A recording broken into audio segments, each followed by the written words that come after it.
Easy makeup for over 50s. I've already applied a tinted sunscreen and it didn't give me very much coverage, so I'm going to use my 24-hour Infallible Fresh Wear by L'Oreal Paris. This is a powder foundation that I keep around really just to use on my nose. Now you'll see that I'm using it in a couple of other places, but generally I just keep it for my nose. For some reason, that's where I get the least amount of coverage from my makeup. So a little bit of this really will go a long ways, and it stays on all day.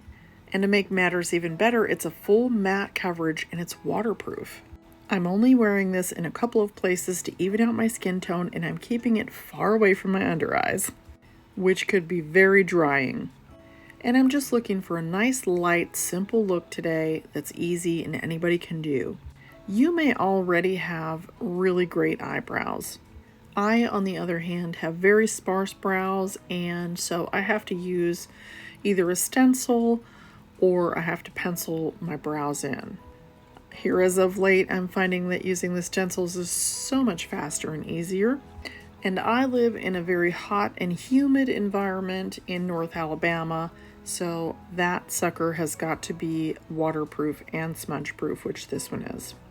When I first started using stencils, I couldn't quite get it right, so it took a little bit of practice, and I noticed that using a piece of tape as like a third finger really helped me.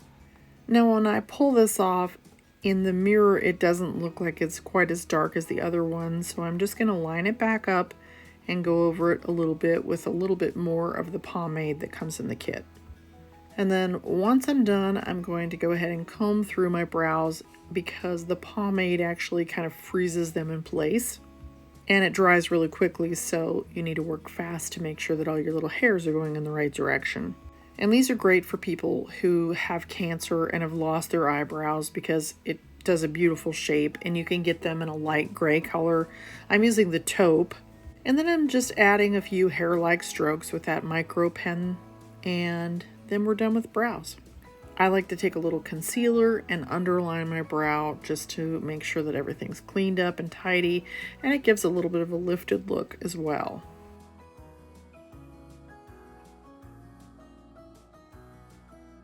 Next, we're on to lips, and I'm lining my lips with a kind of a wine color lip liner. I'll put all of the products that I'm using in the description, and if you're on a mobile device, all you have to do is look to the right hand lower corner for the 3 dots and tap that and it will take you to the description. After I've got my lips lined, I like to go back in and figure out where I'd like to increase the volume and overline just in those areas.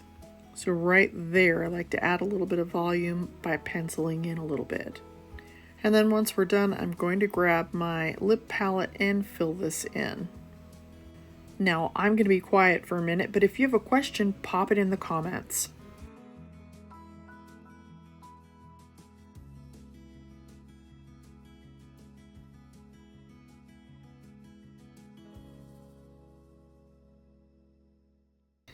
Once I get this all filled in, I actually decided it was a little too calm for me, and I went back into the palette and grabbed that sort of bright pink color. And I think that really brought a lot of life to my face. And then I liked it so much I decided to go ahead and use it as my blush as well. Once I've got this blended out, I'm going to take whatever's left on my fingers and I'm actually going to work it into my forehead as well. Sometimes if you place a color on your cheeks and it's nowhere else on your face, it just looks like it's so isolated. But if you just apply it slightly in some other place, then everything looks like it just goes together perfectly. It doesn't always have to be on your forehead. Sometimes I'll mix a little bit of the color into my eyeshadow, just working in the color somewhere else so that it doesn't look out of place. Then I actually thought my camera was on when I was applying this eyeshadow, and it wasn't.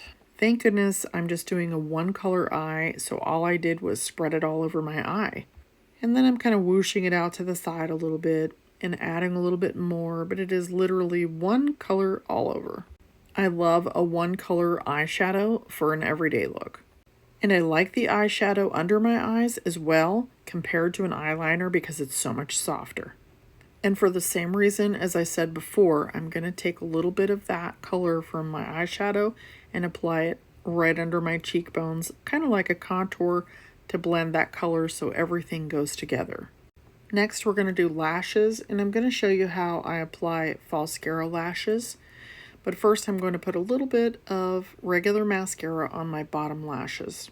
So I'm trying a lot of new things, getting used to making videos on YouTube, so always let me know if something isn't working, if the quality's poor, if there's something that you think I can do better.